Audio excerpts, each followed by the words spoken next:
Final পরীক্ষা একেবারে দোরগোড়ায়, হাতে আর একেবারে সময় নাই।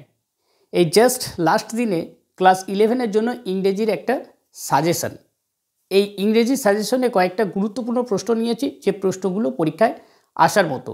এগুলো যদি তোমরা খুব ভালোভাবে পড়ো তাহলে দেখবে তোমাদের পরীক্ষাতে নাম্বার পাওয়া অনেকটাই সুবিধা হয়ে যাবে।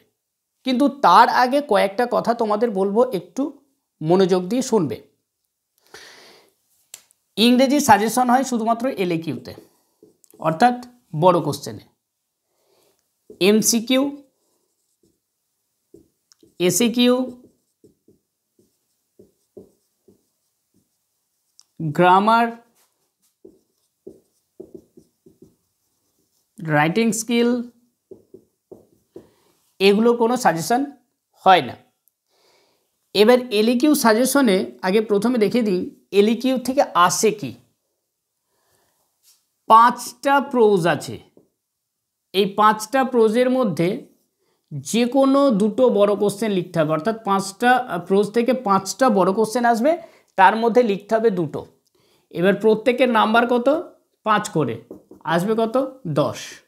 এবার চলে এসো পোয়েম। 5টা পোয়েম আছে, 5টা বড় কোশ্চেন আসবে, 5টার মধ্যে লিখতে হবে দুটো, প্রত্যেকটা নাম্বার 5, হলো কত? 10। আর একটা হচ্ছে র্যাপিড রিডার, যেটা টেলস অফ শেক্সপিয়ার, সেটার ক্ষেত্রে একটা কোশ্চেন তোমাকে লিখতে হবে 5 নম্বরের। এইবার এইখানে যে কোশ্চেনটা থাকবে, অনেকগুলো কোশ্চেন থাকবে, যতগুলো গল্প আছে প্রত্যেকটা গল্প থেকে একটা করে কোশ্চেন থাকবে। সেই কোশ্চেন থেকে যে কোনো একটা বেছে নিয়ে লিখতে হবে। টোটাল হলো কত? 25। এই 25টা নাম্বার সাজেশনের জন্য প্রত্যেকটা স্টুডেন্ট তীর্থের কাকের মতো বসে থাকে, যে কখন ইউটিউবে একটা ভালো সাজেশন পাবো, সেই সাজেশন থেকে লিখবো, বা কখন স্যাররা এই এলএকিউর সাজেশন দেবে, সেই সাজেশন দেখে আমরা পড়ব। এই চিন্তাভাবনাটা প্রত্যেকের মধ্যে গেঁথে রয়েছে। এবার এই 25টা নাম্বার ধরে নাও, এই 25টা নাম্বার যে রয়েছে এলএকিউ আমি পড়লাম না, ধরে নাও পড়লাম না, তাহলে কি হবে? এমসিকিউর ক্ষেত্রে যেটা নাম্বার তোলা সব থেকে গুরুত্বপূর্ণ জায়গা, এসিকিউ নাম্বার তোলা গুরুত্বপূর্ণ জায়গা, গ্রামার নাম্বার তোলা গুরুত্বপূর্ণ জায়গা। এবার ক্লাস 11-এর এই রাইটিং স্কিল অত্যন্ত সোজা একটা নাম্বার তোলার জায়গা। এমসিকিউতে 5টা গল্প আছে, এবার 5টা গল্পের মধ্যে 1 নম্বরের এসিকিউ থাকে কত? 5টা, টোটালি 5 নম্বর। আর কবিতা থেকেও কবিতা 5টা কবিতা আছে, এবার 5টা কবিতার মধ্যে 1 নম্বরের 5টা আসবে এমসিকিউ 5। র্যাপিড রিডার থেকেও একই রকম, র্যাপিড রিডার থেকে টোটালি কোশ্চেন আসবে কটা? মানে 5টা আছে। এবার এই 1 নম্বরের কত হলো? 5, তাহলে টোটালি কত হলো এমসিকিউ? এই টোটালি এমসিকিউ হলো 15। এই 15 নম্বর এমসিকিউতে পেয়ে যাচ্ছি। এইবার চলে এসো প্রোজ থেকে এসিকিউ কত থাকছে? 1 নম্বরের 5টা, তার মানে 5। আর পোয়েম থেকে 1 নম্বরের 5টা, তার মানে কত? 5। তাহলে 5 5 হলো কত? 10। এইবার টোটালি নাম্বার কত দাঁড়ালো? 15 আর 10-এ 25। কেউ যদি মনে মনে ভাবে যে আমি সারা বছর পড়িনি, আমি কি ইংরেজিতে পাস করতে পারবো, তাদেরকে একটা কথাই বলবো, এমসিকিউ আর এসিকিউ পড়ে চলে যাও, আর কিচ্ছু পড়ার দরকার হবে না। এমসিকিউ আর এসিকিউ পড়ে চলে যাও, আর কিচ্ছু পড়ার দরকার হবে না। আর একটা জিনিস পড়বে, প্রত্যেকটা কবিতা থেকে টাইটেল আর সারাংশ পড়ে চলে যাবে, তাহলে দেখবে তোমাদের 5 নম্বরটা উঠে গেছে। এইখানে হলো কত? 25। এটা চলে গেল, 25 নম্বর এখান থেকে পেয়ে গেলাম। এইবার চলে এসো গ্রামারে articles and prepositions. Articles and prepositions এইখানে থাকে 3, অর্থাৎ হাফ ইন্টু 6, কত হলো? এই 3টে নাম্বার থাকে। এই 3টে নাম্বার আর্টিকেল প্রিপোজিশন খুব সহজেই পাওয়া যায়। যারা টেক্সটটা খুব ভালোভাবে পড়েছো তাদের ক্ষেত্রে এই আর্টিকেলস অ্যান্ড প্রিপোজিশন কোনো সমস্যাই হবে না। তার কারণ যদি কোশ্চেন খুব হার্ড হয় তবেই টেলস অফ শেক্সপিয়ার থেকে দেবে, আর্টিকেলস অ্যান্ড প্রিপোজিশন। আর কোশ্চেন যেহেতু মডারেট হয় এখন, তাই যে 5টা গল্প আছে, 5টা গল্প প্রবন্ধ যাই বলো যেগুলো আছে, সেইগুলোর ক্ষেত্র থেকে যে কোনো একটা দেবে, যে কোনো একটা তুলে দেবে এবং সেখান থেকেই বলবে আর্টিকেল অ্যান্ড প্রিপোজিশন বসাতে। তাই আর্টিকেল অ্যান্ড প্রিপোজিশন থেকে এই 3টে নাম্বার খুব সহজেই পাওয়া যায়। তাহলে 3টে নাম্বার তুমি অ্যাড করে নাও। আর একটা জিনিস যেটা রয়েছে, বাচ্চাবেলা থেকে তোমরা করে আসছো, ভয়েস চেঞ্জ একটা নাম্বার পাবে, ন্যারেশন চেঞ্জ আর একটা করে আসছো, আর একটা জিনিস করে আসছো simple complex compound, simple complex compound affirmative বা নেগেটিভ, এর মধ্যে একটা। তাহলে এইখানে যদি এটা পাও, এখানে 1 পাবা, তাহলে টোটালি কত হলো, এইখানে 3। তাহলে এই 3টে নাম্বার তুমি অ্যাড করে নাও। তাহলে 25 দিনে 28, 28, 29, 30, 31, তাহলে এখানে দাঁড়ালো কত, 31। এই পর্যন্ত আমরা 31 নাম্বার পেলাম। এবার কমার্শিয়াল লিফলেট বা অ্যাডভার্টিসমেন্ট থেকে একটা তোমাকে লিখতেই হবে। কমার্শিয়াল লিফলেট একটা খুব সোজা জায়গা ক্লাস 11-এর ক্ষেত্রে, বা অ্যাডভার্টিসমেন্ট, এগুলো অত্যন্ত সোজা জায়গা। 5টা নাম্বার থাকবে, এই 5-এ 5 পাওয়া যায়, 5-এ 5 পাওয়া যায় যদি কেউ ঠিকঠাক লিখতে পারে। এইখানে তুমি 5-এ 5 পাবে, তাহলে হলো কত, 35। তোমার 35টা নাম্বার পুরোপুরি হয়ে গেল। এই যে 35টা নাম্বার তুমি পুরোপুরি পেয়ে গেলে, এইবার চলে এসো স্টোরি রাইটিং। স্টোরি রাইটিং খুব সোজাভাবে লেখা যায়। এবার স্টোরি রাইটিংয়ে থাকে 10। এই 10টা নাম্বারের মধ্যে কেউ যদি খুব কম পায় তবুও সে 6 পাবে, যদি মোটামুটি ঠিকঠাক লিখতে পারবে, যেহেতু স্টোরি রাইটিং কমন হয়ে যায়। তাহলে এখানে যদি 6 পাওয়া যায়, তাহলে হয়েছে কত, 35, আর এটা হলো কত, 6, তাহলে 35 আর 6 কত হলো, 41। 41 হয়ে গেল। এই 41টা নাম্বার আর এখানে 20 যোগ করে দাও, কত হলো, 61।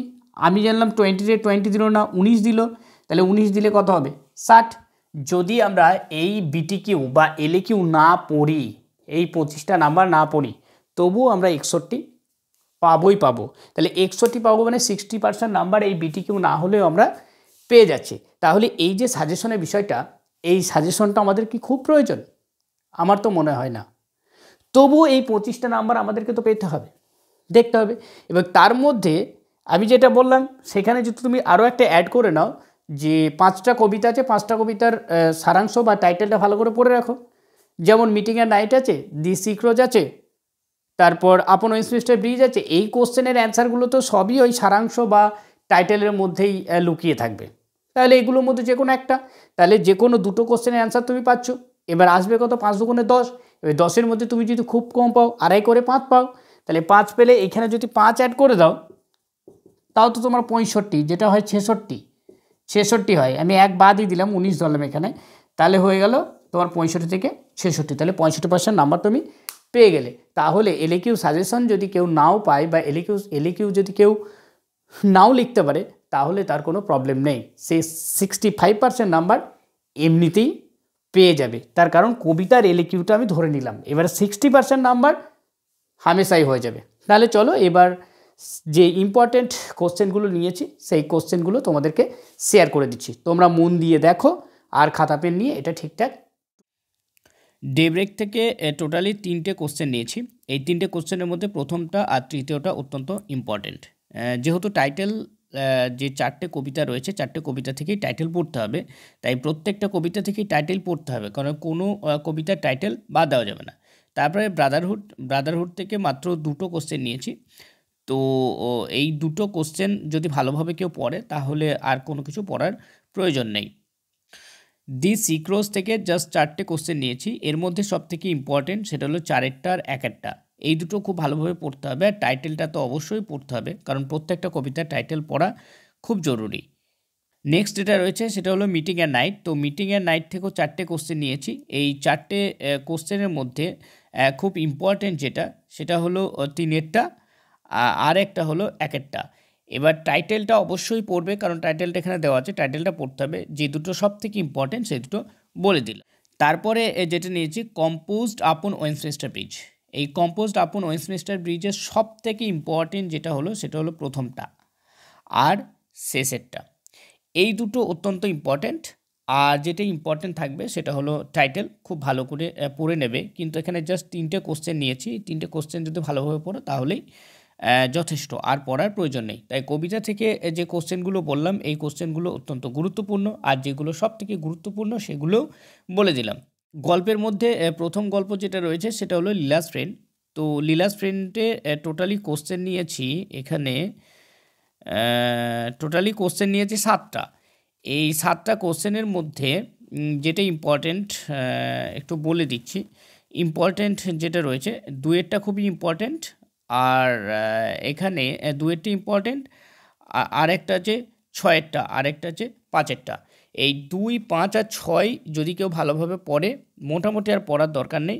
তবুও যেহেতু লীলাস ফ্রেন্ড একটা সহজ গল্প, এই সহজ গল্প থেকে কোশ্চেন কমন পাওয়া অত্যন্ত টাফ ব্যাপার। কমন হতেও পারে, নাও হতে পারে। তবে এখানে যে 7টা কোশ্চেন দেওয়া হয়েছে, এই প্রথম থেকে 7টা, এই 7টা কোশ্চেন কেউ যদি ঠিকঠাক পড়ে তাহলে এর বাইরে কোনো কোশ্চেন থাকবে না। নেক্সট যেটা রয়েছে সেটা হলো কর্ম। এই কর্মের প্রথম যে কোশ্চেনটা দেওয়া আছে, এই প্রথম কোশ্চেনটা খুব ভালোভাবে পড়বে। আর একটা রয়েছে এই সিগনিফিক্যান্স দ্য টাইটেল, এটা ভালো করে দেখবে। আর যেটা রয়েছে ওই 5 years of crowded glorious life, এই কোশ্চেনটা। তো এইখানে 5টা কোশ্চেন আছে, 5টা কোশ্চেন্সই খুব ভালোভাবে পড়বে, তার কারণ এই 5টা কোশ্চেনই খুব ইম্পর্টেন্ট। যেহেতু লীলাস ফ্রেন্ড খুব সোজা, আবার কর্মও খুব সোজা। এবার দুটো থেকে কেউ যদি পড়তে চায় তাহলে লীলাস ফ্রেন্ড থেকে 7টা আর এই কর্ম থেকে যদি 5টা পড়ে নেয় তাহলে দেখবে সেটা কমন হয়ে যাবে, কোনো প্রবলেম হবে না। Jimmy Valentine. তো জিমি ভ্যালেন্টাইন থেকে কমন পাওয়া অত্যন্ত সোজা একটা ব্যাপার। তো এইখান থেকে যেটা সবথেকে ইম্পর্টেন্ট সেটা হলো 4এরটা, 2এরটা, আর একটা হলো 1এরটা। তো এখানে টোটালি 5টা কোশ্চেন দেওয়া আছে, তার মধ্যে 1, 2 আর 4 অত্যন্ত ইম্পর্টেন্ট কোশ্চেন্স, এগুলো একটু ভালো করে পড়তে হবে। তো লাস্ট যেটা নিয়েছি the place of art in education. The place of art in এডুকেশনে মোট 3টে কোশ্চেন নিয়েছি। এই 3টে কোশ্চেন যদি কেউ ঠিকঠাক পড়ে তাহলে the place of art in education থেকে আর পড়ার দরকার নেই, কারণ এই 3টে কোশ্চেনের মধ্যেই যে কোনো একটা কোশ্চেন দেবে পরীক্ষায়।